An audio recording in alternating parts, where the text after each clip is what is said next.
Students, हम discuss करेंगे important news के बारे में। First news is regarding the supreme court के पर्सपेक्टिव से है। सुप्रीम कोर्ट के द्वारा लोकपाल के एक ऑर्डर को कंसीडर करते हुए उसको स्टे है वो लगाया गया है, क्योंकि स्टूडेंट्स लोकपाल के द्वारा अपने ऑर्डर के अंदर में हाई कोर्ट के जो जज हैं उनको पब्लिक सर्वेंट की कैटेगरी के अंदर ऑब्जर्व करते हुए अपने ज्यूरिसडिक्शन के अंदर बताया गया। तो स्टूडेंट्स, इस ऑर्डर के पर्सपेक्टिव से हम डिस्कस करेंगे कि कौन से ऐसे क्राइटेरिया हैं जिसके बेसिस पे हाई कोर्ट का जो जज है उसको अपने ज्यूरिसडिक्शन के अंदर बताया गया है लोकपाल के द्वारा। फर्स्ट ऑफ ऑल, आपको लोकपाल का जो इंडिया के अंदर इस्टेब्लिशमेंट है उसके बारे में जानकारी होना चाहिए। आप देखिए कि 2011 एंड 12 के समय हमारे कंट्री के अंदर में एंटी करप्शन इंडिया का एक मूवमेंट है वो देखने के लिए मिलेगा, जिसको कि अन्ना हजारे नाम के जो एक्टिविस्ट हैं उनके द्वारा लीड किया गया था।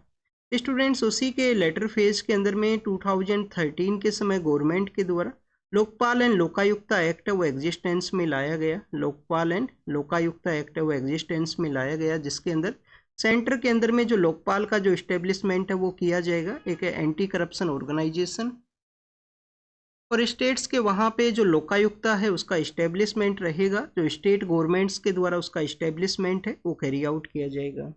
स्टूडेंट्स, इस लोकपाल एंड लोकायुक्ता एक्ट के थ्रू आप देखिए कि इसका जो सेक्शन 14 है वो बताया करता है कि कोई भी ऐसा पर्सन है या जो चेयरमैन है किसी भी ऑर्गेनाइजेशन का, उनका अपॉइंटमेंट है वो यहाँ पे पार्लियामेंट के द्वारा किया गया है। उनको जो फाइनेंस है वो कम्प्लीटली पार्लियामेंट के द्वारा प्रोवाइड किया जाता है। तो पब्लिक सर्वेंट का जो कैटेगरी है उसके अंदर उनको जो कंसिडर है वो किया जाएगा।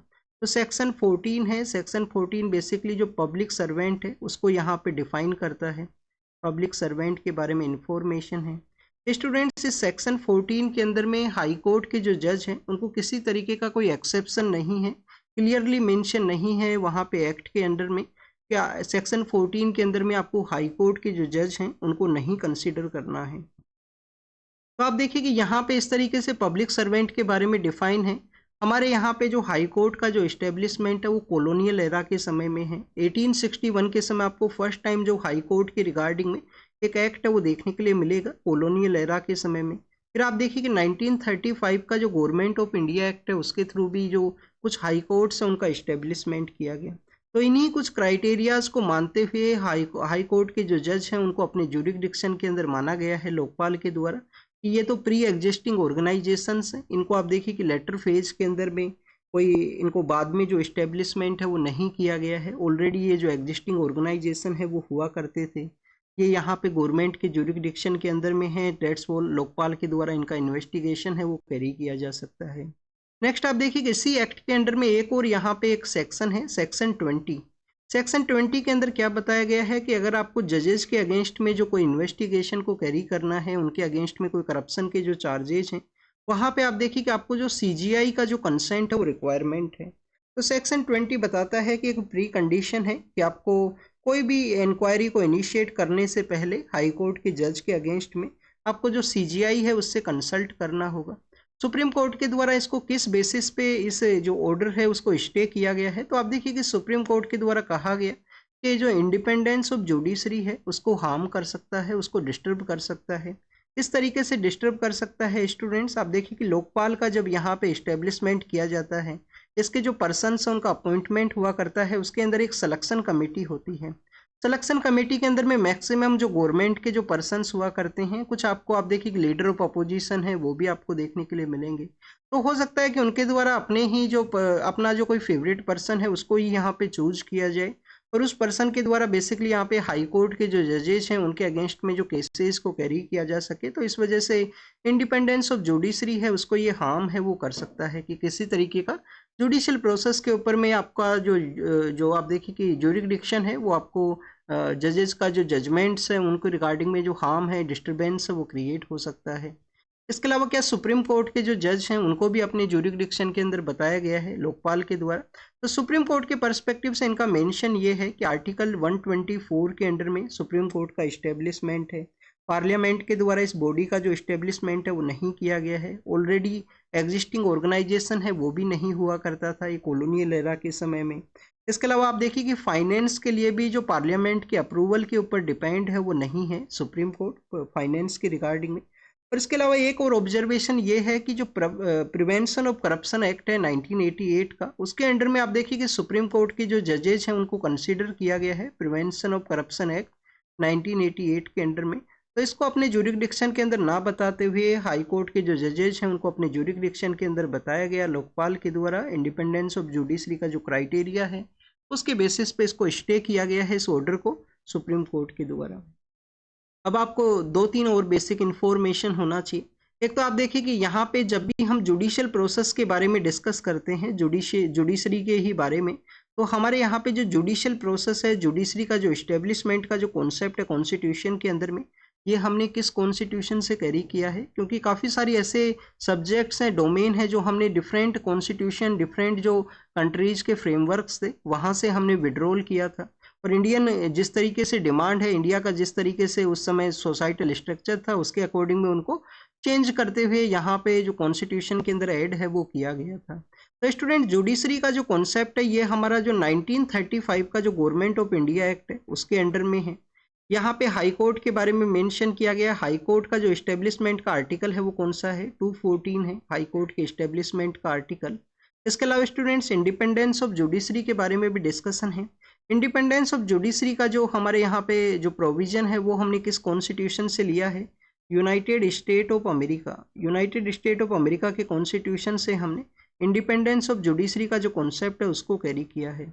लोकपाल का जो इस्टेब्लिशमेंट है वो कैसे आता है, आप देखिए कि पहले एक ओम्बड्समैन है उसको सेटअप किया जाए। वैसे जो एंटी करप्शन के रिगार्डिंग में जो ऑर्गेनाइजेशन है उसका सेटअप हो, ये जो टर्म है वो स्वीडन के वहाँ से ओरिजिनेट होता है। फिर हमारे यहाँ पे एंटी करप्शन का एक ओम्बड्समैन है, उसके सेटअप के रिगार्डिंग में अशोक कुमार सेन कमेटी के द्वारा बताया गया था। बाद में LM संघवी कमेटी है, वहाँ पे फर्स्ट टाइम लोकपाल वर्ड है उसको कोइन किया जाता है 1962-63 के समय में, जो फर्स्ट एडमिनिस्ट्रेटिव रिफॉर्म कमीशन भी आपको देखने के लिए मिलेगा उस दौरान में। फिर बाद में डिफरेंट कमेटी, कमीशन, काफ़ी सारे केसेज, उनके अंदर में इसको ऑब्जर्व किया गया कि हमारे यहाँ पे करप्शन को, जो पब्लिक सर्वेंट्स हैं उनको रोकने के रिगार्डिंग में कोई ऑर्गेनाइजेशन है वो होना चाहिए। तो उसी के पर्सपेक्टिव से इस एंटी करप्शन मूवमेंट के बाद में 2013 के समय इसको सेटअप किया गया है। इसका एक सिलेक्शन कमेटी हुआ करता है। क्या लोकपाल के भी कुछ जुरिडिक्शन है स्टूडेंट्स, और कौन कौन से जो पब्लिक सर्वेंट है वो इसकी कैटेगरी के अंदर आया करते हैं। सभी जो पब्लिक सर्वेंट है उसके अंदर मिनिस्टर्स भी इंक्लूड हैं। Group A, group B, group C और ग्रुप डी का जो सर्विसेज है उसके भी जो सर्वेंट्स हैं उनको भी इंक्लूड किया गया है। जैसे स्टूडेंट्स को जुरिडिक्शन है, एक तो 7 ईयर का लिमिटेशन है कि 7 ईयर के अंदर में जो केसेज है उसका इन्वेस्टिगेशन को कंप्लीट करना होगा। टाइम फ्रेमवर्क का जो प्रोसेस आप बता सकते हो इसको। नेक्स्ट आप देखिए कि यहाँ पे कोई भी अनोनिमियस अगर कोई कंप्लेंट फाइल होता है किसी के रिगार्डिंग में, कोई पर्सन है जो अपना नेम को पब्लिक डोमेन में नहीं रखना चाहता और कंप्लेंट को फाइल करना चाहता है, तो वहाँ पे उन कंप्लेंट्स को जो उनके जुरिडिक्शन के अंदर में नहीं आया करता है, अनोनिमियस जो कंप्लेंट्स उनको नहीं कंसीडर है वो किया जाएगा लोकपाल के द्वारा। तो this is all the information related to the anti corruption के पर्सपेक्टिव से जो लोकपाल है उसके ऑर्डर्स के बारे में, सुप्रीम कोर्ट का जो जजमेंट है उसके पर्सपेक्टिव से। नेक्स्ट आप देखिए कि यहाँ पे दिल्ली के जो चीफ मिनिस्टर हैं उनके द्वारा ओथ प्रोसेस है उसको कैरी किया गया है। दिल्ली का जो चीफ मिनिस्टर है, फर्स्ट ऑफ ऑल आप देखिए कि दिल्ली एक क्या है, दिल्ली एक यूनियन टेरिटरी है। वहाँ पे लेजिस्लेटिव असेंबली का इस्टेब्लिशमेंट किस तरीके से किया गया था, 69 कॉन्स्टिट्यूशन अमेंडमेंट एक्ट के थ्रू 1992 के दौरान में कुछ लिमिटेशन लगाए गए कि स्टेट डोमेन के 3 सब्जेक्ट हैं। कौन कौन से हैं 3 सब्जेक्ट स्टूडेंट्स, पुलिस है, पब्लिक ऑर्डर है और लैंड है, जिसको कि state legislative assembly, union territory का जो लेजिस्लेटिव असेंबली है दिल्ली का, उसके द्वारा नहीं डील किया जाएगा।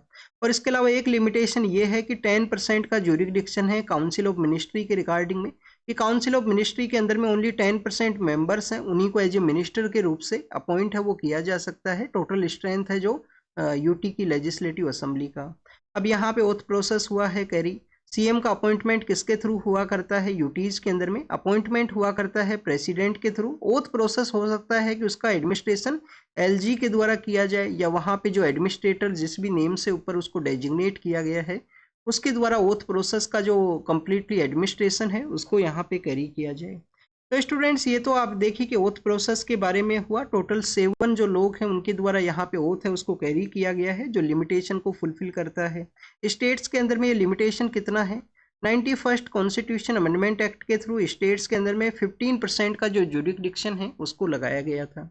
अब आप देखिए कि यहाँ पे कुछ एडीआर के द्वारा भी, या जो फर्स्ट जो कैबिनेट का मीटिंग हुआ उसके भी कुछ डिसीजंस हैं, उसके रिगार्डिंग में कोई न्यूज़ है उसको मेंशन किया गया। तो फर्स्ट ऑफ ऑल हम यहाँ पे एडीआर, जो कि आप देखिए कि हमारे यहाँ पे पॉलिटिक्स के रिगार्डिंग में जो डाटाज हैं वो पब्लिश किए जाते हैं उस ऑर्गेनाइजेशन के द्वारा।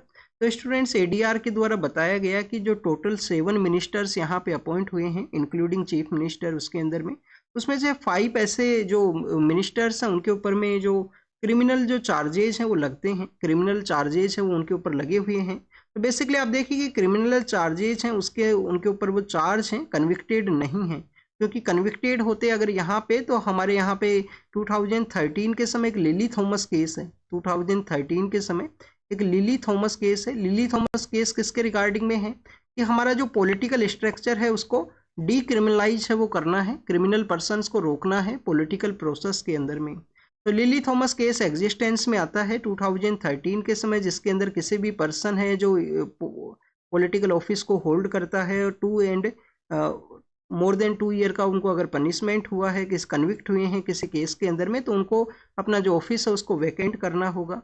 और काफ़ी समय तक उनके ऊपर एक लिमिटेशन हुआ करता है, जजमेंट के कंप्लीट होने के बाद में 6 ईयर का एक गैप है वो उनको कैरी करना होता है। तो ये तो बेसिकली आप देखिए कि क्रिमिनलाइजेशन के रिगार्डिंग में हुआ। 5 ऐसे मिनिस्टर्स हैं जिनके ऊपर क्रिमिनल चार्जेस हैं वो लगे हुए हैं। ओथ प्रोसेस के बारे में हमने यहाँ पे डिस्कस किया।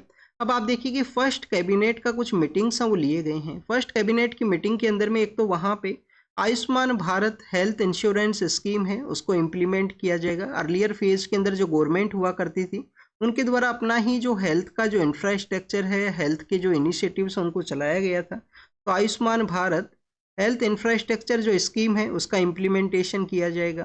तो यहाँ पे पोलिंग के दौरान में जो प्रॉमिस किया गया था पॉलिटिकल पार्टीज के द्वारा कि 2500 का जो मंथली सपोर्ट है वो प्रोवाइड किया जाएगा, तो इसका भी जो फर्स्ट इंस्टॉलमेंट है उसको जल्द ही रिलीज किया जाएगा, उसके बारे में भी डिसीजन लिया गया है। ये आप देखिए कि काफ़ी बार हमारे यहाँ पे पोलिंग प्रोसेस के अंदर में जो फ्री बीज हैं, जो यहाँ पे वुमेन्स को जो स्पेशली आप देखिए कि जो इनिशिएटिव्स को लॉन्च किया गया है काफ़ी सारे स्टेट्स के अंदर में, और वहाँ पे जो गवर्नमेंट्स है वो फॉर्म हुआ है, तो क्या यहाँ पे हमारे पब्लिक को जो मॉनिटरी सपोर्ट का जो प्रॉमिस है वो किया जाएगा?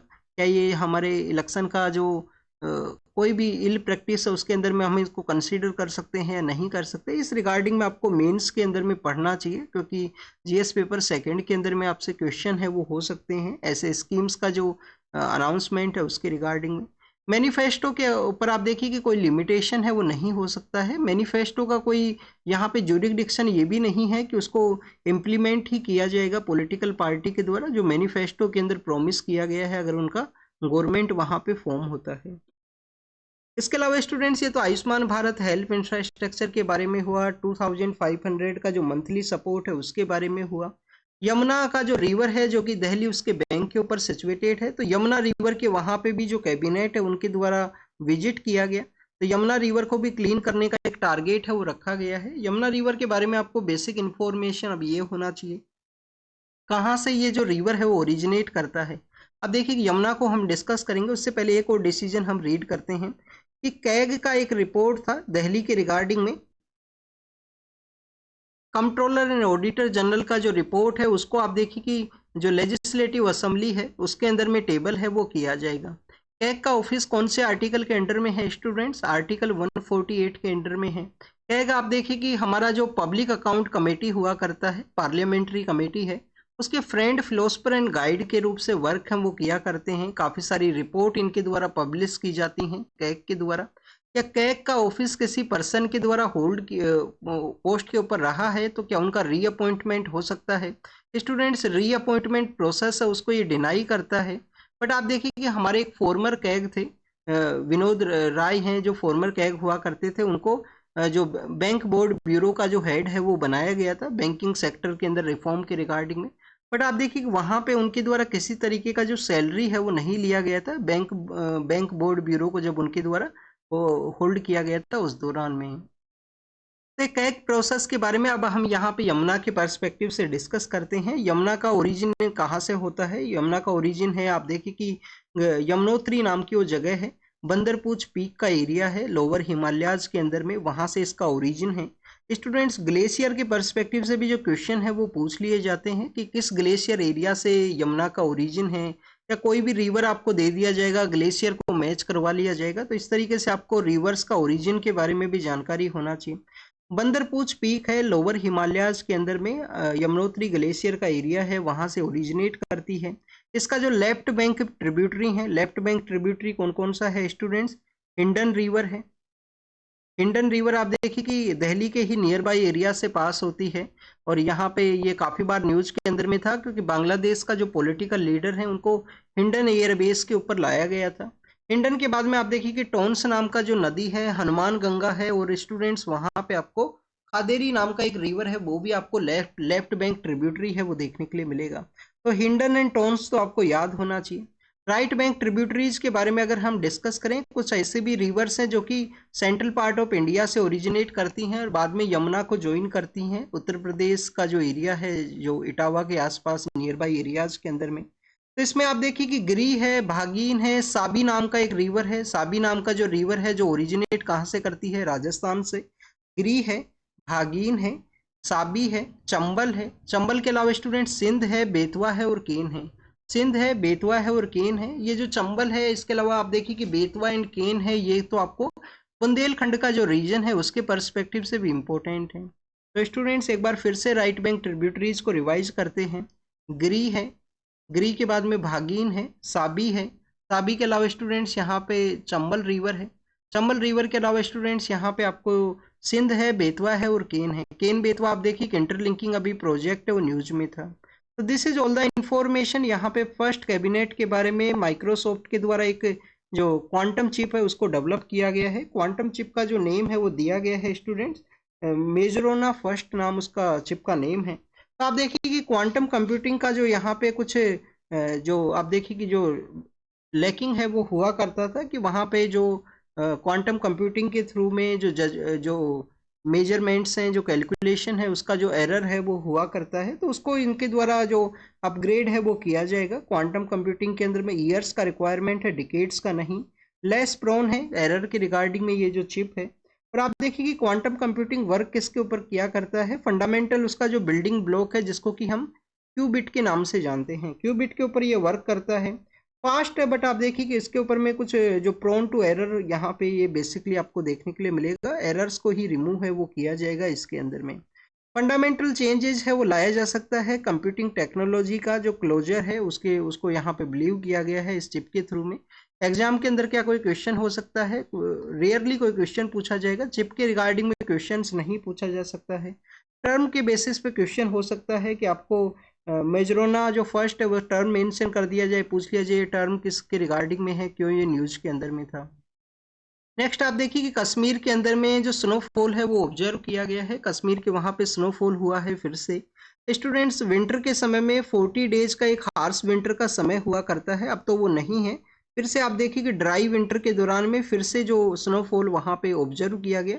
40 डेज का जो समय जो दिसंबर जनवरी के समय हुआ करता है उसको हम किसके नाम से जाना करते हैं? चिली कालान एक वर्ड है जो कश्मीर के अंदर ऑब्जर्व किया जाता है। 40 डेज का हार्श विंटर।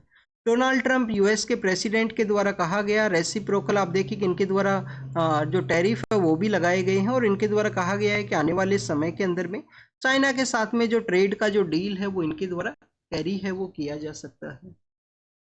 नेक्स्ट न्यूज के पर्सपेक्टिव से अगर हम डिस्कस करें स्टूडेंट्स, यूजीसी के बारे में है, यूनिवर्सिटी ग्रांट कमीशन के पर्सपेक्टिव से रिसेंटली जो गाइडलाइंस को जो रिलीज किया गया है यूजीसी के अंदर, यूजीसी के द्वारा जो हमारे हायर एजुकेशन इंस्टीट्यूशंस के अंदर अपॉइंटमेंट प्रोसेस के बारे में, तो उसको काफ़ी सारे स्टेट गवर्नमेंट्स के द्वारा अपोज है वो किया गया, उसी के बारे में यहाँ पे मेंशन है। तो क्या यहाँ पे गाइडलाइंस है अपॉइंटमेंट प्रोसेस के अंदर में? आप देखिए कि कुछ चेंजेस हैं वो किए गए हैं, कुछ जो ऑटोनॉमी हुआ करता है हायर एजुकेशन इंस्टीट्यूशंस का, उसके रिगार्डिंग में कुछ चेंजेस हैं वो प्रपोज किए गए हैं। अभी एग्जिस्टेंस के अंदर में जो प्रपोजल हैं वो नहीं आए हैं।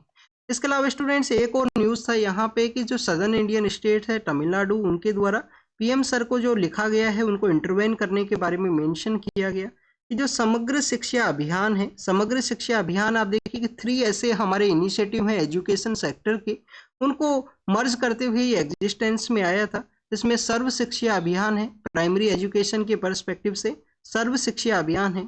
सर्व शिक्षा अभियान के अलावा आप देखिए कि आपको राष्ट्रीय माध्यमिक शिक्षा अभियान और स्टूडेंट टीचर्स एजुकेशन, इन 3 क्राइटेरिया को ऐड करते हुए समग्र शिक्षा अभियान है उसको लॉन्च किया गया था। उसके कुछ फंड हैं वो नहीं रिलीज किए गए हैं, कुछ स्टेट्स जिनके द्वारा न्यू एजुकेशन पॉलिसी का जो 3 लैंग्वेज का जो कॉन्सेप्ट है उसको नहीं इम्प्लीमेंट किया गया।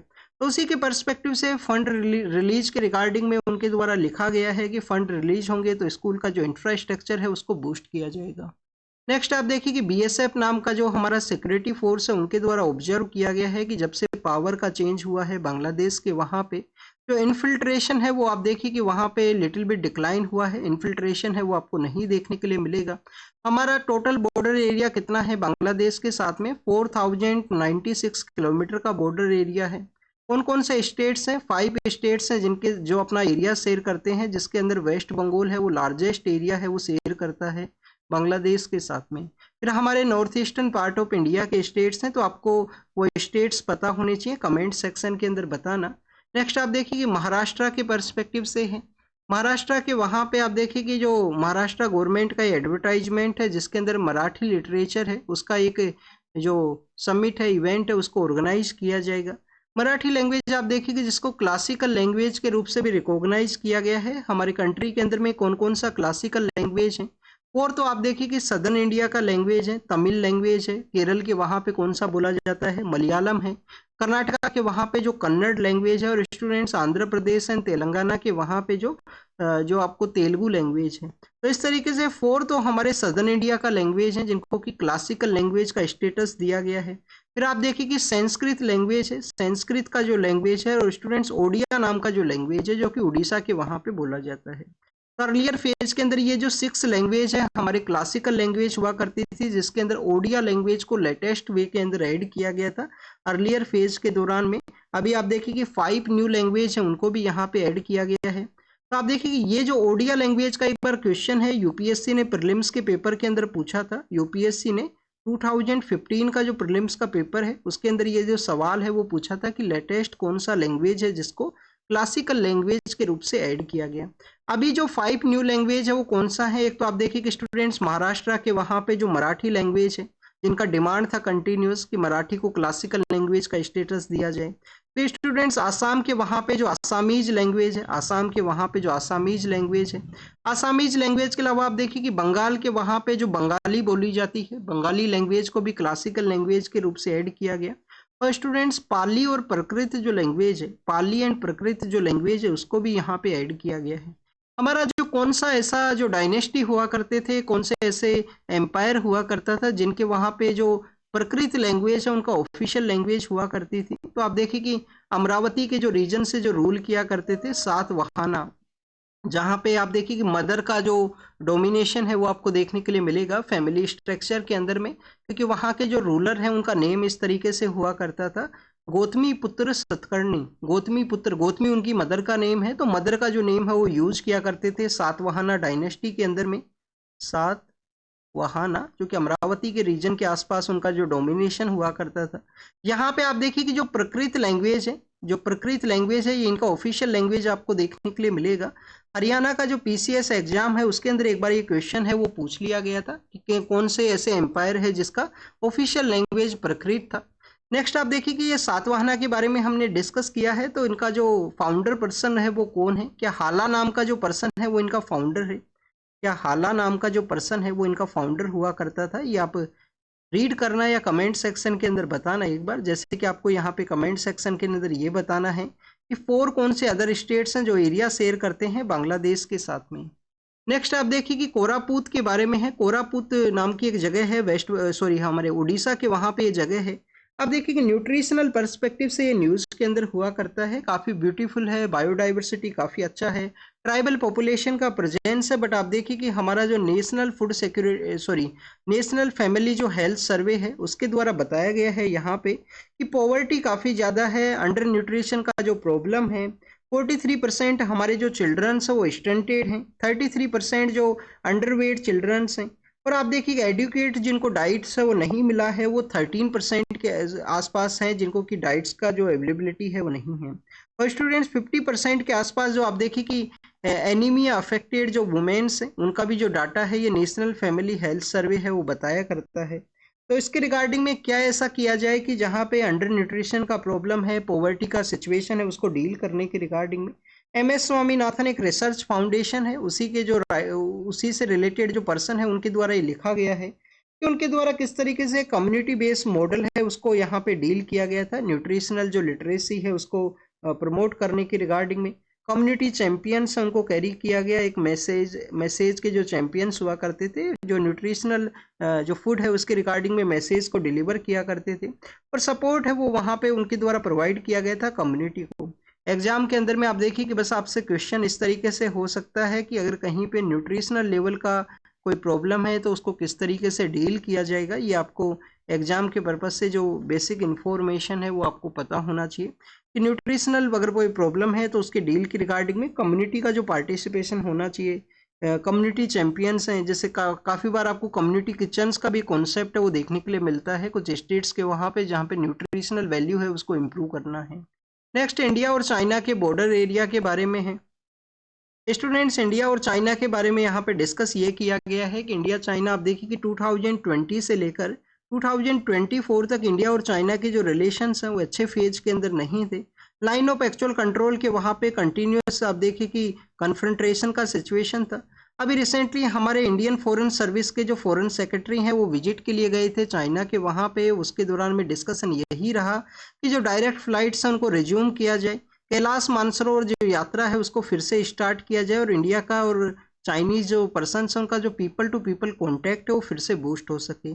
तो वो इंडिया और चाइना के रिगार्डिंग में यहाँ पे डिस्कशन है। आप देखिए कि प्रेजेंट समय में US के जो न्यू पॉलिटिकल लीडर आए हैं जिनके डिसीजंस आपको काफ़ी बार अनप्रेसिडेंट डिसीजंस देखने के लिए मिलते हैं, तो उसके रिगार्डिंग में भी हो सकता है कि चाइना के द्वारा अपना जो ट्रेड है वो ना यहाँ पे डिस्टर्बेंस हो, तो उसके परस्पेक्टिव से उनके द्वारा इंडिया के साथ में जो इंगेजमेंट है वो किया गया है। प्रीलिम्स के पर्सपेक्टिव से line of actual control area के जो प्लेसेज हैं उनको एक बार आप जरूर से प्रैक्टिस कर लेना। नेक्स्ट आप देखिए कि स्टूडेंट्स यहाँ पे एक बेसिकली आप देखिए कि कॉमेडी शो था जिसके अंदर काफ़ी सारा जो वल्गर जो कंटेंट है, वल्गर जो थिंग्स है उनको कैरी किया गया, और हमने उसका सोसाइटल पर्सपेक्टिव से ऑलरेडी डिस्कस किया था कि वो बेसिकली आप देखिए कि एक रूटलेस सोसाइटी है उसको क्रिएट करता है। कंटिन्यूस उस तरीके का जो थिंग्स है वो रूटलेस सोसाइटी है, फिर वो अटैचमेंट है, जो कनेक्टिविटी है उसको वो लॉस्ट करता है। कनेक्टिविटी आप देखिए कि जो रिलेशंस का जो कनेक्टिविटी है उसके रिगार्डिंग में यहाँ पे डिस्कशन यही किया गया है कि यह फ्री स्पीच का जो पावर है वो तो दिया गया है आर्टिकल 19 का जो क्लोज सेकंड है उसके अंदर में, बट कुछ रेस्ट्रिक्शंस वो भी वहाँ पे अवेलेबल हैं फ्री स्पीच के रिगार्डिंग में, जैसे सिक्योरिटी ऑफ स्टेट है, पब्लिक ऑर्डर है, डिसेंसी है, मोरलिटी है, और अदर स्पेसिफिक जो स्टैंडर्ड्स है वो वहाँ पे मेंशन किए जाते हैं आर्टिकल 19 का जो फ्री स्पीच है उसके अंदर में, क्योंकि रीजनेबल रेस्ट्रिक्शंस है वो अवेलेबल हैं हमारे कॉन्स्टिट्यूशन के अंदर में। जैसे कि आप देखिए कि जो कंप्लीट सोसाइटी के है उसके अंदर में एक बैलेंस है उसको कैरी आउट किया जा सके, तो उसी का कंप्लीटली यहाँ पे जो डिस्कशन है वो किया गया है कि यहाँ पे किस तरीके से इसको डील करने का जरूरत है। एक रेस्ट्रिक्शंस है वो जरूर से होने चाहिए, रीजनेबल रेस्ट्रिक्शंस है उनका इम्पोज होना चाहिए। नेक्स्ट आप देखिए कि मणिपुर के वहाँ पे है, मणिपुर के जो गवर्नर हैं उनके द्वारा कहा गया कि जिनके द्वारा भी जो वेपन्स को लूटा गया है वेपन्स को वापस से सरेंडर कर दिया जाए। अगर 7 डेज के इस टाइम के अंदर नहीं किया गया तो फिर से उनके अगेंस्ट में जो एक्शंस हैं वो हो सकते हैं। North eastern part of India के अंदर जो इंसर्जेंट्स हैं उनको मेन स्ट्रीम में ऐड करने के पर्सपेक्टिव से हमारे मिनिस्टर ऑफ होम अफेयर्स के द्वारा कहा गया है, अपील किया गया है उनसे कि आप आइए मेन स्ट्रीम को ज्वाइन कीजिए, वेपन्स को आप देखिए लीव करते हुए आपको मेन स्ट्रीम के अंदर में आना है। हमारे आप देखिए कि रेड कॉरिडोर का एरिया है वहाँ पे भी इनके द्वारा अपील किया जाता है मिनिस्टर ऑफ होम अफेयर्स के द्वारा कि जो नक्सल अफेक्टेड जो पर्सन है, जो नक्सल मूवमेंट से रिलेटेड पर्सन है वो भी मेन स्ट्रीम के अंदर में आए, अपना जो नक्सल मूवमेंट है उसको लीव करते हुए। और एक टारगेट भी बताया गया है कि 2026 तक नक्सल को जो एलिमिनेट है वो किया जाएगा।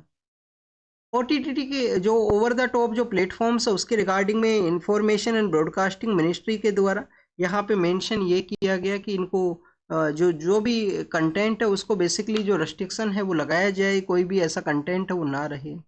नेक्स्ट आप देखिए कि मैनुअल स्क्वेंजर्स के पर्सपेक्टिव से है, कुछ सेप्टिक टैंक्स के अंदर में वर्क करने वाले 2 जो वर्कर हैं उनका जो डेथ है वो हुआ है, जिसको कि एनएचआरसी के द्वारा कंसीडर किया गया।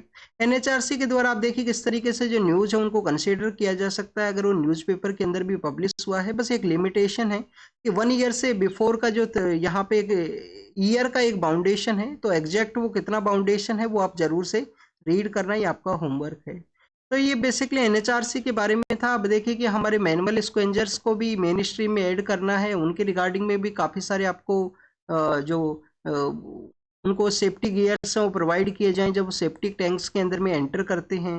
वो उनके द्वारा आप देखिए काफ़ी सारी जो डेथ हैं वो ऑब्जर्व की जाती हैं मैनुअल स्क्वेंजर्स का। स्टूडेंट्स नेक्स्ट अगर हम डिस्कस करें तो यहाँ पे जो न्यूज़ मेंशन किया गया है वो है वेव्स के बारे में। World audio video entertainment summit है जिसको कि इंडिया के अंदर ऑर्गेनाइज किया जाएगा। इंडिया डिजिटल गेमिंग सोसाइटी के द्वारा इसको ऑर्गेनाइज किया जाएगा। इंडिया डिजिटल गेमिंग सोसाइटी के द्वारा, जिसके अंदर वीडियो गेम्स के रिगार्डिंग में जो कंटेस्ट है वो रहेगा, तो उसी के यहाँ पे जो इनवाइट किया गया है हमारा ministry of information and broadcasting के द्वारा, जिससे कि आप देखिए कि जो वीडियो गेम का जो यहाँ पे डिजाइनर चैलेंज है उसको भी कैरी किया जाएगा। नेक्स्ट आप देखिए कि यहाँ पे डीजीसीए के बारे में है कि हमारे एविएशन सेक्टर के अंदर में कम से कम जो इम्पैक्ट है वो रहे, उनको प्रॉपर रेस्टिंग का जो टाइम है वो दिया जाए पायलट्स को। जो डीजीसीए के द्वारा जो गाइडलाइंस है उनको रिलीज किया गया, जिनको कि आने वाले समय के अंदर इम्प्लीमेंट है वो किया जाएगा। इंटरनेशनल सिविल एविएशन ऑर्गेनाइजेशन का हेडक्वार्टर कहाँ पे है? एविएशन सेक्टर का जो रेगुलेटिंग बॉडी है यूएन के अंडर में मॉन्ट्रियल के वहाँ पे इसका हेडक्वार्टर है वो सिचुएटेड है।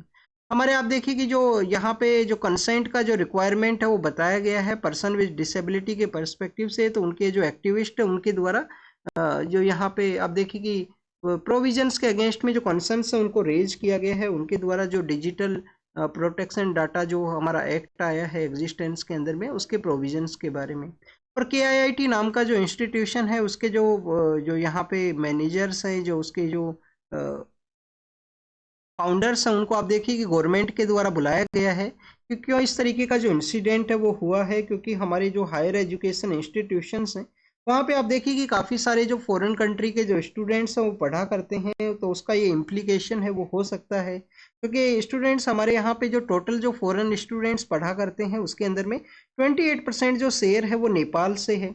ओवर द ईयर्स जो डिमांड है हायर एजुकेशन इंस्टीट्यूशंस के अंदर में फॉरेन स्टूडेंट्स का वो आप देखिए कि इंक्रीज है वो भी हुआ है। तो इस तरीके के जो इंसिडेंट्स हैं, जो एक्शंस लिए गए हैं यूनिवर्सिटी के द्वारा स्टूडेंट्स के अगेंस्ट में, वो आप देखिए कि इम्पैक्ट है वो कर सकता है फॉरेन स्टूडेंट्स का इंडिया के एजुकेशन सेक्टर्स के अंदर प्रेजेंस का। नेक्स्ट स्टूडेंट्स यहाँ पे ब्रिटेन का जो ब्रिटेन का जो आप देखिए कि जो फ्रांस है, ब्रिटेन का जो फोर्सेज है उनके द्वारा प्रॉमिस किया गया है कि यूक्रेन को किस तरीके से सेफ्टी को यहाँ पे इंश्योर है वो किया जाएगा, जो सोल्जर्स उनके द्वारा प्रोवाइड किए जाएंगे। नेक्स्ट आप देखिए कि श्रीलंका के पर्सपेक्टिव से है। श्रीलंका के वहाँ पे एक जो एलिफेंट के साथ में कोलिजन हुआ, ट्रेन का डिरेलमेंट है वो हुआ है। हमारे भी नॉर्थ ईस्टर्न जो ईस्टर्न पार्ट ऑफ इंडिया है, उड़ीसा का जो एरिया है वहाँ पे काफ़ी बार एलिफेंट्स का जो कोलिजन है, एलिफेंट्स का और ट्रेन का जो कोलिजन है वो देखने के लिए मिलता है। और काफ़ी बार आप देखिए कि उनको वो जो एलिफेंट जो ट्रेन का जो लाइन है वहाँ पे एलिफेंट इलेक्ट्रिसिटी के साथ में टच होने की वजह से भी उनका कैजुअलिटी है उसको ऑब्जर्व किया जाता है। चेक रिपब्लिक के बारे में है, वहाँ पे एक जो टीनेजर के द्वारा नाइफ से अटैक किया गया। चेक रिपब्लिक का लोकेशन एक बार देख लेना आप, यूरोप के वहाँ पे सिचुएटेड है। और नेक्स्ट स्टूडेंट सीनेट के बारे में है। सीनेट आप देखिए कि वहाँ पे हर एक स्टेट को यूएस का जो सीनेट है, यूएस के अंदर में 50 स्टेट्स हैं, हर एक स्टेट को 2 यहाँ पे जो सीट्स है वो लोकेट हैं, जो हमारे अपर हाउस राज्यसभा के अंदर में हर एक स्टेट को इक्वल रिप्रेजेंटेशन है वो नहीं है। उत्तर प्रदेश के अंदर में 31 है, राजस्थान में 10 है, हरियाणा में 5 हैं, दिल्ली के वहाँ पे 4 हैं। तो आप देखिए अलग अलग जो रिप्रेजेंटेशन है वो है हमारे यहाँ पे जो अपर हाउस के अंदर में। यूएस के अंदर यूनिफॉर्म है, हर एक स्टेट को 2 सीट्स हैं वो दिए गई हैं सीनेट के अंदर में। तो एक सीनेट के लीडर हैं, उनके द्वारा रिटायरमेंट है वो बताया गया है अपना। नेक्स्ट आप देखिए कि इजराइल के पर्सपेक्टिव से है, जो हमास के द्वारा होस्टेज जिनका डेथ हुआ था उनको जब यहाँ पे टेक ओवर उनको वापस से दिया गया है उनकी बॉडीज को, तो इजराइल के वहाँ पे जो मेंशन है वो किया गया है, किस तरीके से सैड मूवमेंट है उसके बारे में। नेक्स्ट आप देखिए कि यहाँ पे यूएस के पॉलिटिकल डेवलपमेंट के पर्सपेक्टिव से है, एग्जाम के रिगार्डिंग में इम्पोर्टेंट है वो नहीं है। तो this is all about the today's newspaper discussion. आप इसको रीड कीजिए, रिवाइज कीजिए, जो भी इन्फॉर्मेशन आपको मिला है उसको नोट डाउन कीजिए। Thank you students, thank you very much.